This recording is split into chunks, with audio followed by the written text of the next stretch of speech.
Hallo ihr liebe Leid, hier ist wieder der Yankee mit Let's Play Stardew Valley auf Pelzig, wenn ich dann jetzt mal, ach hier, ne, genau, Abigails Geburtstag ist heute und für die habe ich mir natürlich was ganz Tolles ausgedacht. Noch so ein wundervoller Gespräch mit Lyra hier in den Kommentaren. Haben wir uns ja schon was ausgeheckt. Das kriegt sie dann später präsentiert, zusammen mit ihrem Geschenk. Das kriegt sie nämlich jetzt noch nicht, direkt morgens. Da muss sie sich noch ein bisschen gedulden, die gut Ehefrau. Genau, hier. So, es ist natürlich auch ein wunderschöner Regetag, was sie mal wieder... Ach ja, Kürbis so bestimmt, da war ja noch was. Dumm, die dumm, alles Gute für dich, alles Gute für dich, ja. Ja, Lebenselixier und so. Machen wir schon alles. Oh, das Mal ist aber ganz zerrupft hier. Wo wir unser Zeichen finden. So. Also, was schenkt man ihr dann? Ich überlege gerade. Also, ich steht mal Sache wegen Herbst. Kürbis wird sich eigentlich anbieten. Auf der anderen Seite fände ich es aber ganz schick, ihr wegen Geburtstag und so Torte zu schenken. Hier gibt es Windböe wie Zaue und die Geister flüstern, dass die Geister leicht verstört sind. Okay. Na dann. Halte mal den Gaul an. Haben wir hier nicht irgendwo unser... Genau. Schokoladentorte. Das ist natürlich für die Frage gedacht. Der Käse kommt hier rein. Ansonsten gucken wir nochmal. Jo. Jo. Sehr schön. Hier gibt es noch nichts zum Ernten, nur die Feenrose oder Feenblume oder wie sie auch heißen.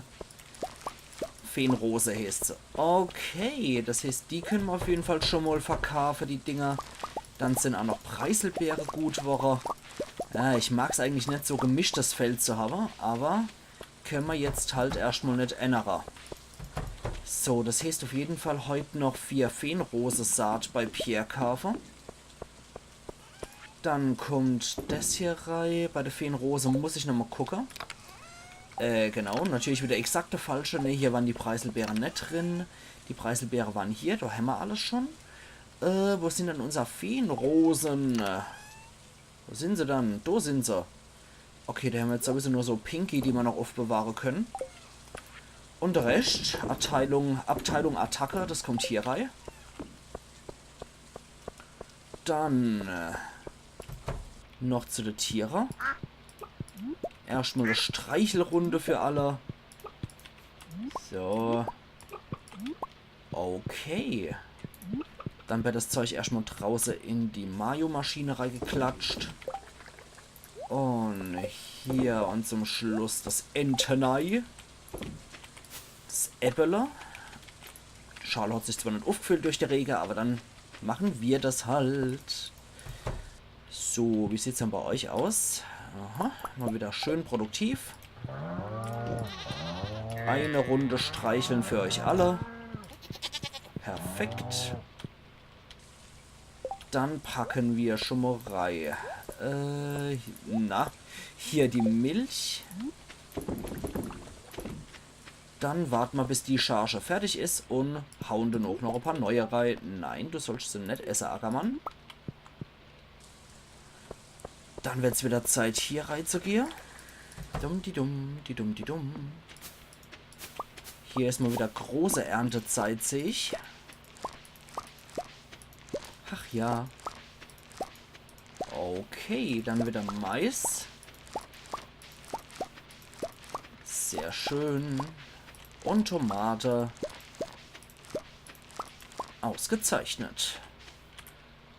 Dann gießen wir das Ganze noch. Ich finde es halt nur etwas schade, dass Rege bisher noch keine Ecken die Musik hat.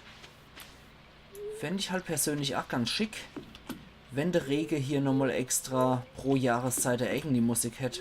Ach ja. Also generell wollte ich auch nochmal Lyra vielen liebe Dank sagen. Sie schaut ja Stardew Valley schon seit ein paar Monaten und hat sich jetzt extra YouTube-Konto seit Monat oder wann zugelegt, nur damit sie bei mir hier kommentiere und mich abonnieren konnte. Das nenne ich doch definitiv mal Einsatz und dafür ein liebes, fettes Danke, was eigentlich schon längst überfällig war. Und auch für die ganzen Tipps, wie dass man hier im Außenbereich vom Gewächshaus eigentlich auch noch was anlegen kann und so weiter und so fort. Das sind alles sehr tolle Tipps und ich werde auf ein paar von den Tipps eingehen. Okay, soweit sieht alles noch im Wachstum aus. Dann können wir jetzt endgültig noch für die Überraschung von der Fraß sorgen. Aber erst einmal klatschen wir hier das ganze Zeug mal wieder rein. So. Alter Falter, das gibt mal wieder fette Einnahme. Und ich freue mich auch schon drauf. Nein, das soll ich schon nicht machen. Freue ich mich auch schon drauf, wenn wir auf ungefähr 500.000 sind. Dann können wir nämlich die erste Gemeindeverbesserung machen und können Pam und Penny ein Haus bauen lassen. Ich bin immer gespannt, ob es da tatsächlich noch mehr dazu gibt. Dass wir noch irgendwelche andere tolle Sachen machen können für die Gemähe. Vielleicht eine Kirchbauer oder was weiß ich, irgendein anderes gemeinnützliches Gebäude errichten. Schauen wir einfach mal. Du warst doch Feensaat. Erstmal 4 Stück Dodofo gekauft. Dann ist es Samstag. Das heißt, Iridium-Sprinkler werden wir zwar nicht beim Krobus finden, aber ich will auch noch aus einem anderen Grund in die Kanalisation. Und zwar will ich meiner Frau Überraschung zum Geburtstag machen. Das heißt, wir gucken erstmal bei Krobus rein. Hallo, Krobus ist der Globus von Pelikan. Ich weiß, du schweigst wegen Joba, ansonsten hast du nichts Tolles dabei, ne? Schade. 2 Millionen, alter Falter, ich hoffe, das kriege ich auch mal irgendwann hier, während dem Let's Play am besten noch. So, dafür müssen wir jetzt aber auf jeden Fall mal unseren Fedora ausziehen. Dann können wir da fragen, nämlich mal... Oh, nee, Quatsch, das war, hier. Quatsch, das war der Beruf ändere, Moment. Dann brauche ich aber was anderes. Na, wo war dann das? Was soll mich gerade zu erinnern, wo war dann das? Gewittererleid, wo konnte man dann so Aussehen verändern? War das dann bei der Hexe im Sumpf? Schauen wir mal. Also ich finde auch dafür, dass wir das Gemeindezentrum eigentlich repariert haben, dass da irgendwie nichts los ist, muss ich sagen. Ja, ein paar von den Dörfler kommen als mal hier und bleiben da drin, aber irgendwie große Quests oder sowas oder Veranstaltungen oder Events oder so finden da jetzt auch nicht statt. Finde ich halt etwas schade. Dann gucken wir doch mal. Hoffentlich kommt jetzt kein Zug. Genau. Sehr schön. Dann, wusch. Boah. Dann gehen wir nochmal hier in der Hexensumpf. Aber ich glaube, da war dann sowas wie, dass nachts Monster auf mein Felder kommen, kann ich hier erinnern. Ne? Das war der hier. Vermutlich von Bakterien überzogen. Ich berühre ihn lieber nicht. Dunkler Schrein der Erinnerung. Die guckt durch mich durch. Deine Kinder werden zu Tauben und davonfliegen. Eine prismatische Scherbe als Opfer. Erstens, wo habe ich das nicht? Und zweitens will ich meine Kinder nicht 9 Monate nach der Geburt abtreiben. Alter. Ja, das guckt durch mich durch. Das war, genau, das war Monster bei Nacht. Alter Falter. Dann war das hier das Ding, was mal Aussehe verändert beim Zauberer. Okay, dann hier weg. Für 500 Gold, genau, ich will mal Aussehe ändern. Und zwar will ich mal hoher. Will ich Violett haben für Abigail. Das wäre dann so schön die Überraschung für sie. Ich denke, das ist Violett genug, oder ein bisschen hell. Machen wir doch so, genau. So wunderschönes Violett für Abigail.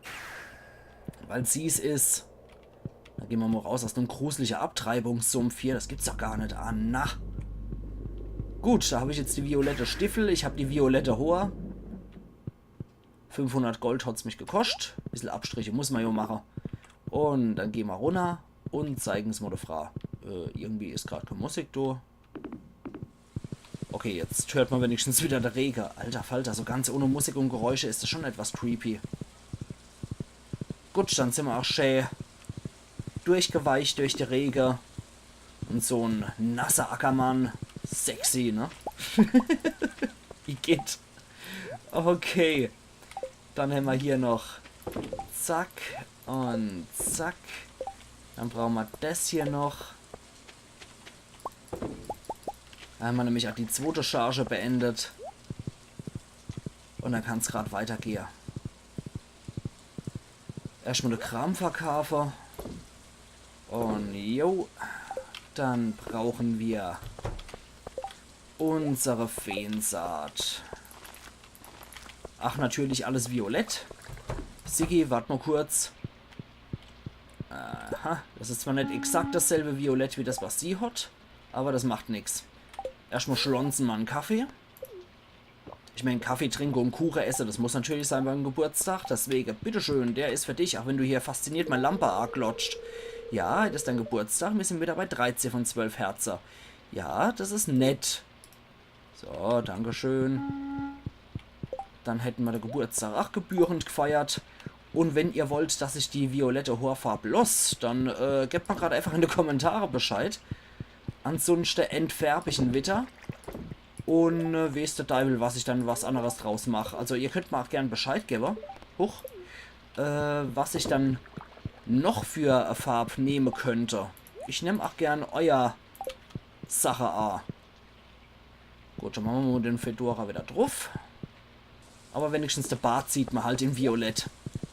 Okay. Ansonsten wäre doch noch was anderes, was mir Lyra gesagt hat. Ich weiß nicht, ob das funktioniert, aber ich schaue einfach mal. Und zwar hieß es, dass im Tunnel hier noch was sei für erfahrene Campen. Und nee, ich meine nicht Camper, sondern alte Bezeichnung für Kämpfer. Campen. Ach ja. Moment. Da ist was.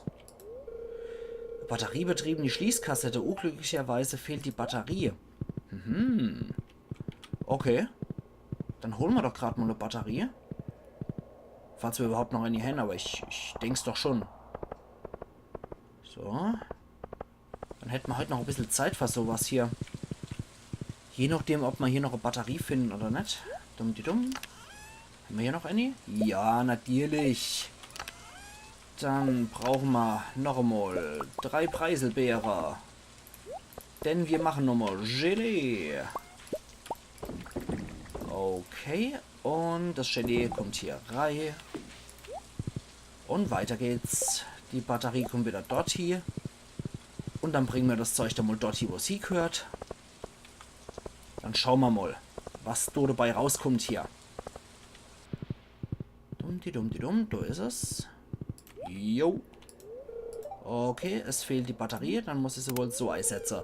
Es hat funktioniert, die Kassette schwingt auf, in ihr liegt die Notiz. Der erste Aufgabe. Bringe Regenbogenmuschel zum Bahnsteig. Leg sie in die Box. Mr. Key.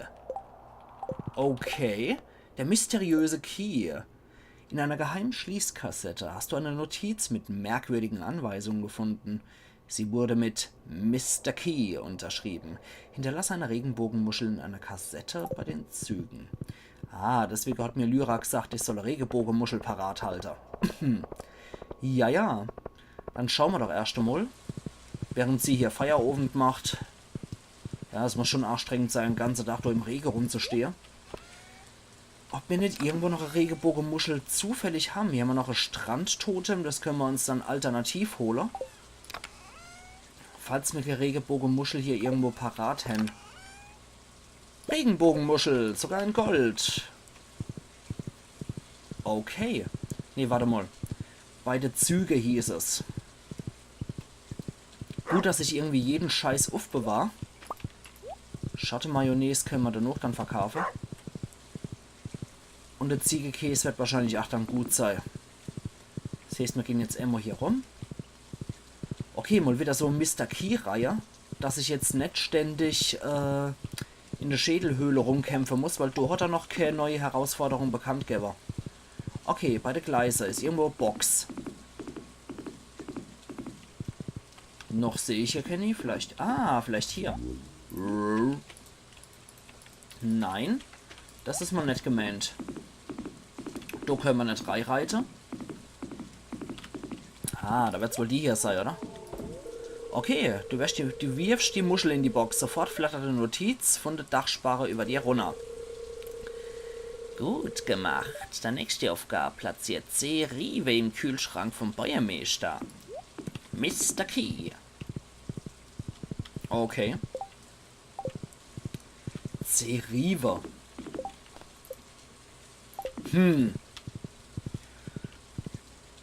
Ich überlege gerade, wo kriege ich dann Rive her? Also eine Calico-Wüste finde ich es mal nett. Und bei Pierre kriege ich heute mal auch nichts mehr. Aber eventuell, mit ganz viel Glück, habe ich noch ein paar Rive irgendwo bei mir gelagert. Dass man sie eventuell für genau so eine Situation mal gebrauchen könnte. Schauen wir doch einfach mal. So, da haben wir noch Platz. Und da kommt noch einer rein. Okay, da haben wir hier wieder alle Lücke ausgefüllt und dann geht's hier weiter. Ala hopp. So, jetzt müssen wir allerdings nur noch gucken, ob wir hier irgendwo noch Rive finden. Nein, hier sind keine Rüben. Okay. War doch noch ein paar Rive versteckt? Nee. Ansonsten müssen wir uns die Dinger erst raziehen. Das wäre natürlich etwas kontraproduktiv. Das dauert dann halt wieder ewig. Nee, hier sehe ich auch nirgendwo Rive. In dem Weiße ganz bestimmt nicht. Schade, die habe ich alle zu Zucker verarbeitet, die Rive. Das ist natürlich doof. Das ist natürlich echt blöd gelaufen. C-Rive, nee, die habe ich jetzt leider nicht. Entschuldigung. Ha. Nee, da habe ich 4. 4 Rive habe ich. Wisst was? Die 4 Rive, die packen wir jetzt mal hier in das Saatguterzeuger. Und dann schauen wir, dass wir da zumindest mal die Saat hin, weil entzündende Dinger wird irgendwann mal gut sein hier. Und dann können wir direkt hier weiter Rive-Saat einpflanzen. Ich hoffe doch, dass wir hier genug hin. Rote Beete-Saat ist das. Ah, okay. Im Herbstei wächst in 6 Tagen. Okay, dann haben wir schon mal 7 Stück. Tja, wir müssen jetzt noch mal gucken, wo wir hier Platz dafür finden.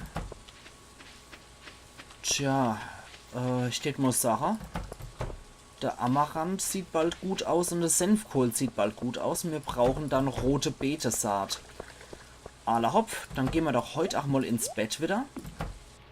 Großartig viel zu tun gibt es jetzt sowieso nicht mehr. Und ja, nachts sieht man hier bestimmt einen Geist und dann gehe ich schon mal weg ins Bett, während du hier fasziniert an deinem Geburtstag nicht feierst, sondern nur die Laterne anglotscht. Warum auch nicht? Ich wusste ja schon von Anfang an, dass er ein bisschen exzentrisch ist, aber ja, jeder hat so seine Vorliebe, ne, an seinem Geburtstag. Bei Regelaterne oder Lampe anglotze. Auch nicht schlecht. Ja, dann haben wir heute erstmal nichts. Dann haben wir Sandys Geburtstag in der Episode Übermeuer. Oh Gott, was soll ich denn der schenken? Gute Froh. Muss ich nochmal überlegen, was ich der gebe. Ich glaube mich nämlich zu erinnern, dass die schon mal von mir ins gekriegt hat, was er gemacht hat. Müsste ich aber dann nochmal gründlich nachdenken. Brombeerpastete habe ich jetzt auch gelernt. Vermäuer. Wird's wieder windig wie Zau und die Geisterlin sind genervt und Glück ist mal wieder nicht auf meiner Seite. Okay, die gibt mal Kirschbomb. Ja, merci. Da haben wir wieder eine Käsefuhre. Sieht doch gut aus. Als einer von den Käse habe ich auf jeden Fall schon parat, weil die brauche ich fürs Volksfest. Moment. Ich wollte noch... Ah ja, jetzt ist der Junior schon so weit, dass er hier rumklettert. Hihi. Jetzt kann ich nämlich auch mit dem Clay hier Herzpunkte sammler. Hihi. Sehr schön. Ja. Goldiger Gewitterputzer. Dann ist dann der nächste Schritt, wenn er hier im Haus rumkrabbelt. Okay. Das sieht doch auch ganz gut aus. Das heißt, wir können jetzt hier tatsächlich schon Amaranth ernten. Und dann sind wir auf jeden Fall auch in der Lage, unsere rote Beete-Saat hier nochmal einzubringen. Dumm-di-dumm, dumm-di-dumm. Jo, die Kirschbomben, die schmeißen wir jetzt auch einfach mal fort. Okay, dann fangen wir doch mal an. Eigentlich war es unnötig. Stelle ich jetzt gerade so fest. Weil das wird ja sowieso geerntet, aber egal. So. Aber es kommt ja dann später nochmal die rote Beete-Saat drüber, damit man noch ein paar Rive hin. Ah, nicht schlecht. Zucker aus rote Beete zu machen. Hm. Schmeckt bestimmt interessant. So. Dann machen wir hier noch die Weintraube und das andere antike Zeug, was wir da haben. Dann Senfkohl ist auch wieder gut. Definitiv auch gut zu wissen. Brauchen wir nämlich wieder die Saat dafür. So. Also wir gießen es auf jeden Fall schon mal vorsorglich. Dann können wir uns das nämlich später sparen. Hier unten sind wir soweit, glaube ich, schon autark mit der Iridium-Sprinkler, dass sich die Felder hier von allein bewässern. Aber ich gucke nochmal zur Vorsicht. Jo, das sind die Iridium-Sprinkler aktiv. Da ist noch nicht so weit mit der Süßkartoffler. Und dann gucken wir noch bei der Tiererei. Ja, bitteschön. Der ist für dich. Da gucken wir mal bei der Nummerei. Ja, bei den Tieren sieht es auch soweit ganz gut aus. Und da ist wieder ein bisschen Wolle für uns übrig. Sehr schön. Dann dürft ihr auch wieder raus, ihr Tiere. Die Wolle. Schade, dass der Stoff dann nicht in Iridium-Qualität vorliegt. Irgendwie schade. Dann die Eier. Dann das Ei. Dann das Ente-Ei und das Schatte-Ei mal wieder zum Schluss. Hier noch einmal die ganze Sache schon. Die Tiere kriegen noch eine große Streicheleinheit, weil es gestern mal wieder geregnet hat wie Sau. Und dann ist aber auch mal ganz interessant. Jetzt habe ich wenigstens mal wieder eine Questreihe, die ich noch nicht kenne. Und die anscheinend auch wieder ein paar Tage dauert. Das heißt, das ist doch schon mal eine praktische und gute Sache. Also vielen lieben Dank nochmal an Lyra dafür, dass er mir da Bescheid gegeben hat, weil jetzt habe ich auch mal wieder endlich was zu tun. So, hier wieder Emma. Oder Emma, genau. Gießkann voll. Hier noch was Obstabsammler. Oh, da haben wir wieder genug Zeug, aber ich denke, du müsst unsere Kapazität ausreichen dafür. Und zip. Nochzügler Pepperoni. Erdbeere haben wir auch nochmal. Okay. Jetzt bin ich mal gespannt, ob das noch reicht. Natürlich nicht. Okay, wisst was? Das machen wir sofort. Da sehe ich nämlich sofort wieder, dass irgendein Scheiß passiert und ich das wieder vergesse. Und dann wächst das wieder asynchron. Das wird mal jetzt wird das mal passieren. Und Trüffel ist außerdem auch nochmal hier noch gewachsen. Aber. Zuerst der Kram hier fort. Wobei der Amaranth heben wir erstmal auf 10 Stück. Das ist einfach nur aus Sicherheitsgründen, heben wir das Zeug auf. Okay, Amaranth. Wo habe ich ihn dann gelagert überhaupt? Hier. 2 Amaranth sind wieder für uns. Ich möchte einfach mal 10 auf den gelagert habe. Hier das Feld noch schnell zumachen, bevor wieder so viel drauf springt. Trüffel kommt mit. Joink. Na, so. Dann nicht vergessen, Senfkohl und ich brauche rote Beete-Saat. Rote Beete kriege ich allerdings, soweit ich das weiß, nur in der Calico-Wüste. Ja, das heißt, das muss doch sowieso gekauft werden. Weil ich will ja unbedingt die Mr. Key Quest weiterhaben. Weiß der Teufel, was der sonst schon für wunderliche Sache von uns will. Ich meine, Regenbogenmuschel einfach so am Bahnsteig platzieren, na meinetwegen, aber Rive in den Kühlschrank vom Bäumeister schmuggeln, das ist schon ein bisschen assi. Aber okay, der will wahrscheinlich auch einfach nur seinen Spaß haben, der Mr. Key. Na? Klingt irgendwie wie so eine Figur aus Star Trek, wie Mr. Jacob. Aber ich muss bei sowas immer dran denken, wie bei The Simpsons, wo der Homer dann die Kontrolle über U-Boot gehabt hat und dann jedes Mal, wenn es weiterging mit Kurshalter und so, Mr. Mo, halten Sie den Kurs. Hörst du dann endlich auf, mich Mr. Mo zu nennen? Nein. Ach ja. Daily Quest gibt es sogar auch noch. Emily will einen Lachs haben. Ja, ich habe bisher noch nie einen Lachs gefangen, von daher nö. So, nur Schattenlachs habe ich bisher gefangen.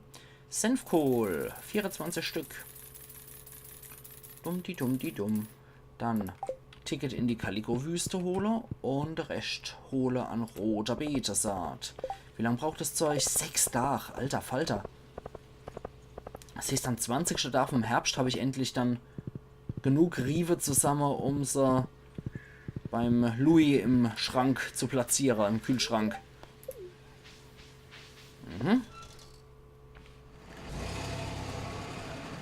Und wie man eine prismatische Schärpe tragt, kommt bis heute nicht.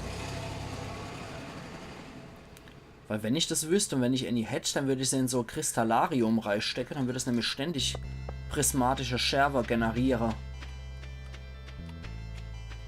So, dann erstmal zu dir. Und rote Betesaat. Yo. So, jetzt noch 10er. Genau, perfekt. Sehr schön. Dann war's das. Und wieder zurück ins Sternetautal. Ach ja, jetzt komme ich wenigstens mal aus dieser Monotonie raus und hab mal wirklich was zu tun. Das finde ich natürlich richtig schön. Also wenn ihr generell auch andere Sachen habt, die ihr wisst, dass es funktioniert, ne? Also wenn ihr wisst, wo es hier weiter Aufträge gibt, die ich annehmen kann, außer das klassische Daily Quest Gedöns, gebt mir doch bitte Bescheid. Das würde mich brennend interessieren, wenn ich mal wieder neue Quests machen könnte, die ich so halt noch gar nicht kenne. Also als her mit eurer Vorschläge, damit Stardew Valley für mich auch nicht einfach nur Routine ist und Mittel zur Entspannung, sondern damit ich auch wirklich mal was zu tun habe, was ich noch nicht kenne. Das fände ich persönlich echt nicht schlecht. Soll ja auch Abwechslung bieten, das Spiel. Alter Falter, so noch ein Trüffel. Jede Menge Mayo, da kommt noch ein Schotterei hinterher. Blötsch. Stoff haben wir dann noch. Wildhonig natürlich. Nochmal Stoff. Und Käse wie Sau. Alles klar. Heieiei. Gut. Dann bringen wir erstmal das Zeug wieder unter. Das heißt, der Stoff muss erstmal hier rein. Das Zeug kommt doch rein zum Verkaufen. Die Trüffel heben wir einfach mal auf. Damit wir später noch mal was reinmachen können. Ja, ich werde es irgendwann noch lernen, wo ich meinen Honig platziere. So. Dann unser Käse kommt natürlich wieder runter, wo er hier gehört, in die Reifefässer. Zack. Schade, dass das nur für Käse und Weih gilt. Ich meine, Pelzer Riesling, der ist auch so schon gut. Da braucht man nicht unbedingt nochmal großartig noch reifen lassen. Aber gut. Schauen wir nochmal. Ja. Gut. Alter, noch ein Trüffel. Ist doch wahnsinnig. Dann schauen wir nochmal. Sonntags ist der Reisewagen immer nur da. Aber wir können nochmal einfach gucken, wie es hier ausschaut. Und zusätzlich wollte ich... Ach Gott, da holt sich doch noch ein Trüffel raus hier, die Erna, nicht Erna, die Bertha habe ich sie genannt. Ist ja vollkommen wahnsinnig. Dann erstmal weg mit Denner. Damit wir nämlich hier auch nochmal ein bisschen das Zeug wegkriegen. Die junge Bäm, die können selbstverständlich wieder nachwachsen, habe ich absolut kein Problem damit. Aber die große Bäm müssen einfach mal fort. Damit wir auch so mal wieder ein bisschen an Harz dran kommen. So, okay. Das sieht doch soweit ganz ordentlich aus. Machen wir auch gleich weg. Oh, hoppla. Da habe ich mich wahrscheinlich etwas anderes dran gewagt hier. Aber deswegen müssen die Bäm einmal fort, damit ich überhaupt sehe, was hier abgeht. Quatsch, hier rum muss ich. Okay. Dann haben wir hier wieder einigermaßen klar Schiff. kommt auch noch fort. Sehr schön. Sehr schön. Können wir das Zeug erstmal fortbringen, aber... Ja, okay. Hätte ich sein können, dass hier wieder schönes, tolles, wunderbares Artefakt drin ist. Sieht bloß aus, als wären die Süßkartoffelmäuer wieder gut. Ja, die Bertha ist anscheinend richtig im Suchwahn. Und sich hier Trüffel noch der andere raus. Unglaublich, was hier alles direkt vom Stall ist. Na gut, dann packen wir die Trüffeln einfach mal fort. Der Rest wird verstaut, wo es hingehört. Ich habe auch das Gefühl, dass die zwei Bäm da dazwischen irgendwie nicht so richtig wachsen wollen. Die da zwischen den Farm-Dinger sind. Zwischen denen, die ich extra für die Zucht da hingestellt habe. Schade, schade. Okay, wieder Harz. Entschuldigung. Das Zeug hier rein. Das hier kommt dort hier. Okay. Dann hätten wir das auch erledigt. Ah nee, heute ist Sonntag, nicht Samstag. Gewitter allein, das heißt, wir müssen auf jeden Fall nochmal zum Reisewagen, falls der noch offen hat, um Himmels Willen. Bitte lassen noch Seite Reisewagen, dass der erst um 20 Uhr oder was dicht macht. Ja! Reisewagen. Was haben wir dann? Rhabarbersaat brauchen wir nicht. Kugelfisch brauchen wir auch nicht. Ah, der hat auch noch rote Betesaat. War viel Geld gehabt. Ente-Ei, Spitzen. Kann in deinem Haus platziert werden. Ach, das finde ich doch schön. Das holen wir auf jeden Fall mal mit. Und der Rest ist uns einerlei. Aber so ein schönes Bild hier. Mit so Burge und so. Oder was das darstellen soll. Das nehmen wir auf jeden Fall mit. Schauen wir mal, wo wir es aufhängen können. Heieiei. Ist der PC halt wieder laut. Nölt hier rum wie Sau. Gewitter erleid. Dann gucke ich jetzt nochmal rein hier, wo wir unser Bild hier aufhängen können. Nicht so gut. Da haben wir jetzt die paar Dinger hier. Ach Gott, der Clay hat sich hier anscheinend hat sich hier, wie es aussieht, im Bett aufgehängt. Ach du Scheiße. Sieht es aus. Ja, das finde ich eigentlich ganz schön. Das hätte ich eigentlich, wenn es geht, hier irgendwo. Moment. Schauen wir gerade mal das mal. Ah, Moment. Das kann man doch hier platzieren, oder? Das, jawohl. Das ist doch wie gemacht war hier, oder? Sehr schön. Sieht ein bisschen aus wie bei Mario. Die Flagge, die man am Schluss von so einem Level bei Super Mario Brothers dann hissen kann. Alter Falter, das macht mich gerade fertig mit dem Clay. So. Okay, jetzt habe ich ihn wenigstens wieder richtig platziert. Meine Fresse. Alle hopp, ich steht aber Sache, ihr liebe Leute. Wir sehen uns übermorgen wieder zu Sandys Geburtstag bei Let's Play Stardew Valley auf Pelzig. Also machen's gut und bis übermorgen dann wieder. Ayan Yankee.